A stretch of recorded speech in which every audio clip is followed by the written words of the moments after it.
প্রথমে কবিতা উৎসব এডুকেশনের সকল দর্শক বন্ধুদের শুভেচ্ছা, ভালোবাসা, প্রীতি, নমস্কার এবং সালাম জানিয়ে আরম্ভ করছি ধারাবাহিক মালিনী বিলের আখ্যান থেকে পাঠ। মালিনী বিলের আখ্যান বরাক উপত্যকার জনপদ গড়ার তথ্য সমৃদ্ধ ইতিহাস ভিত্তিক উপন্যাসের পাঠ আরম্ভের প্রাক মুহূর্তে দর্শককে তার সূত্র দৌড়িয়ে দিতে কিছু কথা বলে নিচ্ছি, কারণ অনেক দর্শক নতুন সাবস্ক্রাইব হয়েছেন। মালিনী বিলের আখ্যান উপন্যাসের সূত্র দৌড়িয়ে দিতে কিছু কথা তুলে ধরছি।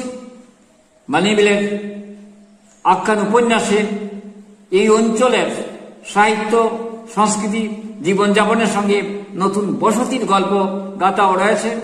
কিভাবে এখানে বিভিন্ন ভাষাভাষী লোকেরা এসে তাদের জীবন নির্বাহ করে যাচ্ছেন তারও শিকড় সন্ধানের খোঁজ করেছি। পাশাপাশি রাজ্য ত্রিপুরা, জৈন্তিয়া, আহমদের সংঘাতের সঙ্গে ব্যবসায়িক কূটনৈতিক সম্পর্কের কথাও রয়েছে। কাছাড়ি রাজ্যের উত্থান পতন, হিংসা, ঈর্ষা, প্রতিহিংসা, রাজনৈতিক ক্রূরতার পাশে শাশ্বত ভালোবাসার কথাও উপন্যাসের পর্বে পর্বে রয়েছে। কাছাড়ি রাজ্যের অধিষ্ঠানী দেবী রণচণ্ডী আর তার প্রধান পুরোহিত কবি ভুবনের বাচস্পতি তার মন্ত্র শিষ্য সুরেশ্বর মালিনী সুরেশ্বরকে তারই মতো শাস্ত্রজ্ঞ ও জ্ঞানযোগী করে উত্তরসূরি করেছেন। আর মালিনীকে দেবী পূজা নৈবেদ্য সাজানো থেকে শুরু করে সমস্ত গাছ গাছালি, গ্যাসের বৈশিষ্ট্য ইত্যাদি শিখিয়ে করেছেন কর্মযোগী। ভুবনেশ্বরের মার্গদর্শনে দেবী পূজার অধিকার সবাইকে দিয়েছেন। তিনি সমস্ত রকম কুসংস্কার সংকীর্ণতা থেকে দূরে থেকে মানুষের সেবায় মৃন্ময়ী দেবীকে সেবা ধর্মের চিন্ময়ী রূপে প্রতিষ্ঠা করার কথা বলেছেন। দেবী রণচণ্ডীকে দর্শনার্থী ভক্তদের দেওয়া প্রণামী, দান সামগ্রী পাড়ার বিলে দিতে পুজো শেষে নির্দেশও দিয়েছেন। এইভাবে মানুষের সেবামূলক কাজ করতে করতে সুরেশ্বর ও মালিনী দুজনের ভেতর জেগেছে ভালোবাসা বোধ। ভুবনেশ্বর এই সম্পর্কের কথা জ্ঞাত, তাই বাধা তিনি কখনো তাদের দিলেন না। এই ভালোবাসার ভেতর দিয়েই দেবীকে আরাধনার সাধন পথের অন্য এক সন্ধান পেলেন। লৌকিক, অলৌকিক, রোমাঞ্চ আর কিংবদন্তি মিথের অনেক গল্পগাথাও উপন্যাস শরীরে করেছে মেদবহুল, কৌতূহলপূর্ণ। রাজমাতা চন্দ্রপ্রভা দেবীর আনুকূল্যে ভুবনের বাচস্পতি কালোতীর্ণ পুঁথি নারদ সমৃদ্ধ মূল সংস্কৃত থেকে অনুবাদ করেছেন। এই অনুবাদ গ্রন্থটি নতুন যুগের সূচক গ্রন্থরূপে প্রমাণিত। নারদী সমৃদ্ধ অনুবাদ পুঁথিটি শ্রবণ করতে কাছের রাজ্যের হেলেম্বসর সুদীর্ঘনারায়ণ, রাজমাতা চন্দ্রপ্রভা দেবী, প্রধান গুপ্তচর বিনয়েন্দ্র, প্রধান বণিক সত্যধন্য, প্রধান সেনাপতি বিপ্রধন্য, রাজমাতা সতীন কমলা দেবী, প্রধানমন্ত্রী পরমেশ্বর কাছাড়ি, উপপ্রধানমন্ত্রী গোকুলেশ্বর কাছাড়ি সবাই যেমন উপস্থিত থাকতেন, তেমনি সাধারণ লোকও শুনতে আগ্রহ নিয়ে আসতেন। রাজমাতা ভুবনেশ্বরের ব্যক্তিত্ব ও জ্ঞানে মুগ্ধ হয়ে তাকে একটি সুনাল্য গুণ উপহার দেন রাজমাতা চন্দ্রপ্রভা দেবী এবং তাকে একটি হাতি দিয়ে পুরস্কৃত করার কথা ঘোষণা করেন। যদিও ভুবনেশ্বর সর্বত্যাগী সাধক, কোনো কিছুতে তার মোহ নেই, সর্বজীবের কল্যাণে তিনি দেবীর কাছে উৎসর্গিত, কিন্তু কাছাড়ি যে কুলগুরু ভুবনেশ্বরের খ্যাতি বেড়ে যাওয়ায় খুব বেশি ক্ষুব্ধ হয় কাছের বিদ্রোহী লালজবা দলের সঙ্গে চক্রান্তে লিপ্ত হন। এই চক্রান্তের কিছুটা আভাস এবং মালিনী সুরেশ্বর নিয়ে যে একটা গোলযুগ বাঁধানোর চক্রান্ত চলছে তার আভাস পাওয়া যাবে এই পর্বে। অত্যন্ত গুরুত্বপূর্ণ এই বিশেষ পর্বটি আপনারা শেষ পর্যন্ত দেখুন, তাহলে আজকের উপন্যাসের অংশ পড়ে নিচ্ছি। মালিনী বিলের আখ্যান এই পর্ব অত্যন্ত গুরুত্বপূর্ণ পর্ব। মালিনীকে নিয়ে যে একটা চক্রান্ত হচ্ছে তার আভাস এই পর্বে পাওয়া যাবে, তাহলে পড়ে নিচ্ছি। মালিনী বিলের আখ্যানের এই অংশের পাঠটুকু। দুপুরবেলা একটা চিল আকাশে উড়ে উড়ে কোথায় যেন যাচ্ছে। সেই সময় সকালবেলার পূজা সেরে সুরেশ্বর মালিনী পুবপাড়ার গ্রামে রুগীদের দেখাশোনা করার জন্য বড়বক্র তথা বরাক নদী পার দিয়ে যাচ্ছিল।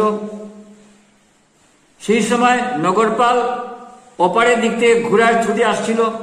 মালিনীকে সুরেশ্বরের সঙ্গে দেখেই নগরপাল চিৎকার করে বলল, দুষ্ট অসতী।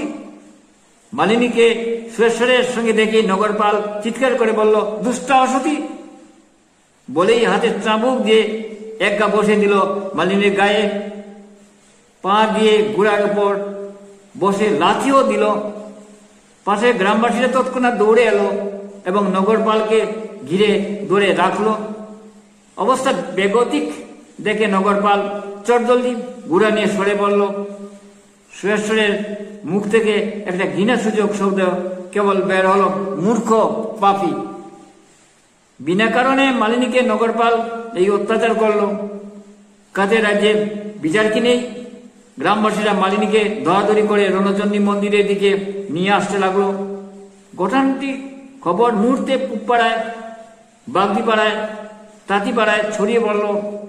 ভুবনেশ্বর বাচস্পতি খবরটা শুনে খড়মের শব্দ তুলে মন্দিরের সিঁড়ি অব্দি এলেন। দেখলেন মালিনীকে পাঁজা খোলা করে সুরেশ্বর নিয়ে আসছে। মাথা ফেটে রক্ত ঝরছে। সুরেশ্বর মালিনীর মাথাটা তার গামছা দিয়ে বেঁধে দিয়েছে। কবি পুরোহিত ভুবনেশ্বর বলেন, কি দোষ করেছে আমার মালিনী, এই অন্যায় আমি বরদাস্ত করব না। মালিনীকে আমার বিশ্রাম কক্ষে নিয়ে যাও। আর তোমরা উত্তেজিত হয় না। রণচণ্ডী মন্দিরের সেবায়েত মালিনী দেবী মাতার বিচার করবেন। রাজমাতা কানেও কথাটা তুলব। মালিনীর মা কামিনী খবর শুনে দৌড়ে রণচণ্ডী মন্দিরের কাছে এসে শীতে মাথা ঠুকে কাঁদতে কাঁদতে বলল, দেবিয়া, আমরা শুদ্ধ বলে এই অত্যাচার তুমি বিচার করো। মালিনী মা কামিনী খবরটা শুনে দৌড়ে রণচণ্ডী মন্দিরের কাছে এসে শীতে মাথা ঠুকে কাঁদতে কাঁদতে বলল, দেবী, আমরা শুদ্ধ বলে এই অত্যাচার তুমি বিচার করো। দুপুর করে সন্ধ্যা নেমে আসছে। মালিনী বিশ্রাম কক্ষে তখন ঘুমুচ্ছে। নগরপালের দাম্ভিক ব্যবহারে কবি ও পুরোহিত ভুবনের বাচস্পতি খুবই বিরক্ত হয়েছেন। ঘটনার সময় সমবেত গ্রামবাসীরা জড়ো হয়েছিল, তারা তাদের গ্রামে চলে গেছে। দুপুরবেলা নগরপাল ও মালিনীকে নিয়ে একটি বিশ্রী ঘটনা রটে গেছে। বিনা কারণে কাছের রাজ্যের নগরপাল মালিনীকে ঘোড়া থেকে চাবুক দিয়ে মেরেছে, তার সঙ্গে লাঠিও দিয়েছে। সুরেশ্বর মালিনী রণচণ্ডী মন্দিরে সকালবেলার পূজা শেষে কবি পুরোহিত ভুবনেশ্বর বাচস্পতি নির্দেশে পুবপাড়ার গ্রামে রণচণ্ডী মন্দিরের প্রণামী ও কিছু দান বস্ত্র নিয়ে যাচ্ছিল। সেই সময় এই ঘটনাটি ঘটে। আসলে পুবপাড়ার গ্রামে অসংখ্য লোক কালাজ্বরে অসুস্থ। রাজবদ্দী আপ্রাণ চেষ্টা করেও সবাইকে সারিয়ে তুলতে পারছেন না। সেই সময় কিছু উদ্যোগী যুবকের প্রয়োজন, যাতে সহযোগিতায় রোগীরা দুঃসময়টা কাটিয়ে উঠতে পারবে। কবি পুরোহিত ভুবনেশ্বর বাচস্পতি কর্মযুগের মন্ত্র মালিনীকে দিয়েছেন। মানুষের কল্যাণ ছাড়া ঈশ্বর তুষ্ট হন না। শ্বশুরকে জাত, যজ্ঞ, মন্ত্র, শাস্ত্রবোধ সবকিছুতে তার উত্তরসূরি করে জ্ঞানজয়ী করেছেন। সেবা ধর্মের আত্মত্যাগের মধ্যে তাকে যে পূর্ণতা পেতে হবে, রণচণ্ডী মন্দির তাই কাছের রাজবাসীকে পরীক্ষার ভেতর দিয়ে উত্তরণের সৈকতে নিয়ে যাচ্ছে। এই সময় স্থিতধী হয়ে শুধু মানুষের কাজ করে যেতে হবে। শ্বশুরকে দিয়ে গায়ত্রী মন্ত্রে দীক্ষা দিয়েছেন। সেই মূল কথা, মানুষের কল্যাণে, সমাজের কল্যাণে কাজ। সুরেশ্বর মানুষের কল্যাণকামী হচ্ছে। সুরেশ্বর মানুষের কল্যাণকামী হচ্ছে, সে তার নয়, সে মানুষ সেবায়ত, রণচণ্ডীর সেবায়ত। আর তারই সর্তিত্ব মালিনী। সেই মালিনীকে নগরপাল পদাঘাত করে, অর্থাৎ কিনা ভুবনেশ্বরের চিন্তার দর্শনকে পদাঘাত করা, সব কল্যাণকামী চিন্তাকে পর্যদস্ত করা। ভাবতে ভাবতে রণচণ্ডী দেবীর সামনে ধ্যানস্থ হয়ে গেলেন কবি ও পুরোহিত ভুবনের বাচস্পতি। মালিনীর মা কামিনী, তার বাবা ও প্রতিবেশীরা মালিনীকে নিয়ে তাদের গ্রামে চলে গেছে। রাজবন্দী মালিনীকে শুশ্রূষা করে যাচ্ছে। বেশ কদিন বিশ্রামে থাকতে হবে মালিনীকে। চাবুকের গায়ে, পিঠে, শরীরে অনেক ক্ষত হয়েছে। নগরপালের লাঠিতে মালিনী সুস্থতা কামনায় মানত করেছে। আজ কবি ও পুরোহিত ভুবনের বাচস্পতির মন ভালো নেই, সুরেশ্বরের মন বিষাদ। তবুও সময় গড়িয়ে যাচ্ছে। যথারীতি সন্ধেবেলার পূজার কাজকর্ম তাকে পুতুলের মতো করতে হচ্ছে। জানেন রাজন কবি ও পুরোহিত ভুবনের বাচস্পতি, সন্ধ্যার এখনো দেরি আছে, তাই আবার নারদী সমৃদ্ধের অংশ বিশেষ পাঠ করতে আরম্ভ করল সুরেশ্বর। মনটা তার অশান্ত। মালিনীকে ছাড়া সে যে সব পূজার উপাচার তৈরি করতে পারে না। সবকিছু তার খালি খালি মনে হচ্ছে। বুকটা শূন্যতায় ভরে গেছে। মা রণচণ্ডী তার বিচার করবেন। তিনি তো জগৎ পালিনী, তারই মায়ের খেলা। এটা বোধহয় তার নির্দেশ। তিনি যে মহামায়া। ভাবতে ভাবতে নারদী পুরাণের বুঝপত্রের লাল সালু দিয়ে বাঁধা গ্রন্থখানি খুলে পড়তে থাকে। মুনিগণ বাক্য শুনি সুত মহাশয়, কহিতে লাগিলা রসি বড় দয়াময়। শুন শুন মুনিগণ হইয়া শুদ্ধমতি, নারদে কহিলা সনত কুমারের প্রতি। নারদে কহিলা বেদ করিয়া ব্যাখ্যান, এজন্য ইহারে বলি নারদী পুরাণ। যে কথা শুনলে সর্বপাপ যায় দূরে, গ্রহলোকে দুষ্ট হইলে নিবারণ করে। দুঃস্বপ্ন দেখিলে যদি শুনে এই কথা, সুস্বপ্নের ফল পায় জানিও সর্বদা। হরি চরণে ভক্তি যেই জন লবে, জানিও নিশ্চয় পরিণামে মুক্ত হইবে। নারায়ণ কথাযুক্ত নারদী পুরাণ যে জনে শুনিয়ে তার হয় যে কল্যাণ। নারদী কহিলা বেদ করিয়া ব্যাখ্যান, ওই জন্য ইহারে বলি নারদী পুরাণ। যেজন শুনিলে সর্ব পাপ যায় দূরে, গ্রহ দুষ্ট হইলে নিবারণ করে। দুঃস্বপ্ন দেখিলে যদি শুনে এই কথা, সুস্বপ্নের ফল পায় জানিয়া সর্বতা। হরি চরণে ভক্তি যেই জন লবে, জানিয়া নিশ্চয় পরিণামে মুক্ত হইবে। নারায়ণ কথাযুক্ত নারদী পুরাণ যে জনে শুনিও তার হয়েতে কল্যাণ। এই অংশটি নারদী সমৃদ্ধের পুঁথি থেকে আমি সংযোজন করেছি। নারদী সমৃদ্ধ 300 বছর পুরনো পুঁথি, বরাকের প্রথম পুঁথি। এটা অনুবাদ করছে ভুবনের বাচস্পতি। এই পুঁথি পৃষ্ঠা 6। নারদী পুরাণ শ্রাবণের ফল থেকে আমি এই অংশ উপন্যাসে এনেছি প্রাসঙ্গিকভাবে। কবি ও পুরোহিত ভুবনের বাচস্পতি চোখ বুঝে এখনো ধ্যানে রয়েছেন। অতিথিশালার রক্ষক মনীন্দ্র আর রণচণ্ডী মন্দিরের বাতিগুলি জ্বালিয়ে দিয়ে সুরেশ্বরকে ডাকে, কর্তা সন্ধ্যা পূজা দিতে হবে যে। মনীন্দ্রের কথা শুনে হঠাৎ সম্বিত ফিরে পেল সুরেশ্বর। ভুবনেশ্বর বাচস্পতিকে ডাকবার আর সাহস পারল না। সেই রণচণ্ডী মন্দিরে সন্ধ্যা পূজার কাজ করতে লাগলো। মাঝে মাঝে সেও করে, তাই তার সবকিছু জানা। কবি পুরোহিত ভুবনেশ্বর বাচস্পতি তাকে সবকিছু শিখিয়েছেন। আর সন্ধ্যায় মালিনী আর গান গাইবে না। পুপাড়ার লোকেরা তাকে নিয়ে দুপুরবেলা চলে গেছে। অন্যদিন সন্ধ্যা পূজাও আরতি শেষ হলে সুরেশ্বর তাকে তার পুপাড়া গ্রাম অবধি পৌঁছে দিয়ে আসে। যেতে যেতে অনেক কথা হয়, বেশিরভাগ কথায় রণচণ্ডী মন্দিরের কথা। এভাবে মালিনীর সঙ্গে তার একটি গভীর হৃদয়ের টান হয়ে গেছে। অন্যদিন কবি ও পুরোহিত ভুবনের বাচস্পতি আরতি করতেন, আর মালিনীও সুরেশ্বর গান ধরত। দেবী তোমার অপার মহিমা, আমরা অদম কিছু জানি না। তুমি আমাদের বিশ্রাম আশ্রয় দাও, আমাদের পাপ তাপ থেকে মুক্তি দাও। ঘরে ঘরে আজ একই কান্না রুল, আমরা জেনে না জেনে কত করেছি যে ভুল। তোমার কৃপায় পাথর হয় ফুল। আমাদের পাপ তাপ থেকে মুক্তি দাও। ঘরে ঘরে একই কান্না রুল, আমরা জেনে না জেনে কত করেছি যে ভুল, তোমার কৃপায় পাথর হয় ফুল। আজ একাই আরতি করতে হচ্ছে সুরেশ্বরকে, ঠাকুরকর্তার ধ্যানে মগ্ন, তাই তিনি আজ আরতি করছেন না। ভুবনেশ্বর বাচস্পতিকে দেখার সাহস নেই, একা একাই সব কাজ তার করতে হচ্ছে। মনটা বড়ই বিষণ্ণ। রঞ্জনী দেবীর কি যে মায়ের খেলা। বড়বক্ষ নদী সব ঘটনার সাক্ষী হয়ে দাঁড়িয়ে রয়েছে কাল থেকে কালান্তরে। কত ঘটনা, কত ইতিহাস, কত স্মৃতি বিস্মৃতির মালা পড়ে নাচতে নাচতে দূর থেকে দূরান্তরে চলে যাচ্ছে। সময় বদলে গেলেও বরাক কখনো বদলে যায়নি। সে কেবল সবাইকে জানিয়ে যাচ্ছে, ইতিহাস কাউকে ক্ষমা করে না। কোনো বিভাজন, বিভেদ, জাতপাতের দ্বন্দ্ব, উঁচু নিচু সবকিছু সমান করার মন্ত্র নিয়ে এসে চলেছে অসীমের উদ্দেশ্যে।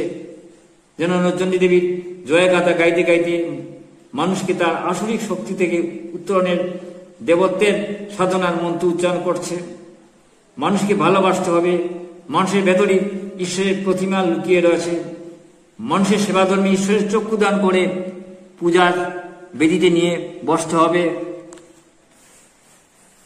রাত্রির বেলা কিছুই খাননি কবি ও পুরোহিত ভুবনের বাচস্পতি। কুয়াশা ভাঙা ভোরে মালিনীর মা কামিনী রঞ্জনী দেবীর ফুল তুলে এনেছেন।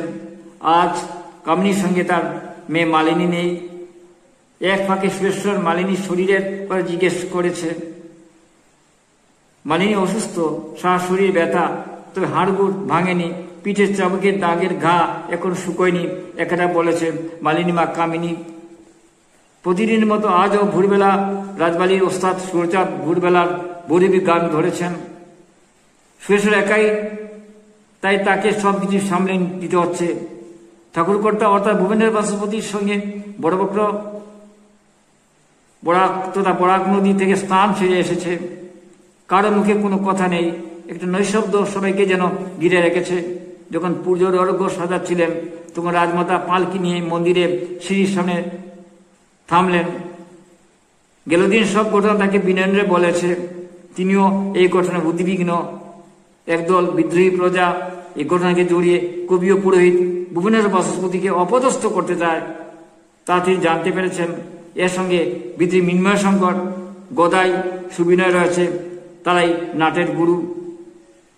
পূজা শেষ, কাজ শেষ হলে রাজমাতা সুরেশ্বরকে বললেন, তুমি বলো কবি ও পুরোহিত ভুবনেশ্বর বাচস্পতিকে তার সঙ্গে একান্তে দেখা করতে। সুরেশ্বর ভুবনেশ্বরকে বলার পরই চটজলদি তিনি রাজমাতার সামনে এসে বললেন, কাছের রাজ্যে জয় হোক। সুরেশ্বর ভুবনেশ্বরকে বলার পরই চটজলদি তিনি রাজমাতার সামনে এসে বললেন, কাছের রাজ্যে জয় হোক। রাজমাতা বললেন, আপনি আমাদের প্রতি আশীর্বাদ রাখবেন। কবিও পুরী ভুবনেশ্বর বাচস্পতি তার উত্তরে বলেন, রজনী মায়ের দয়ায় কাছের রাজ্যের কোনো অমঙ্গল হবে না। বলতে বলতে রাজমাতা রণচণ্ডী মন্দির ভুবনেশ্বরের বিশ্রামকক্ষে বসে কথা বলতে লাগলেন। আমি শুনেছি সুরেশ্বর মালিনী চলাচল দৃষ্টিকটু এবং কাজের রাজ্যের পরম্পরা আইনের বিরুদ্ধে তারা চলাচল করছে। এই জন্য অনেক অভিজাত রাজ পরিবারের কর্মচারী আমাকে নালিশ করেছে। সেই ব্যাপারে নাকি আপনার প্রশ্রয় রয়েছে।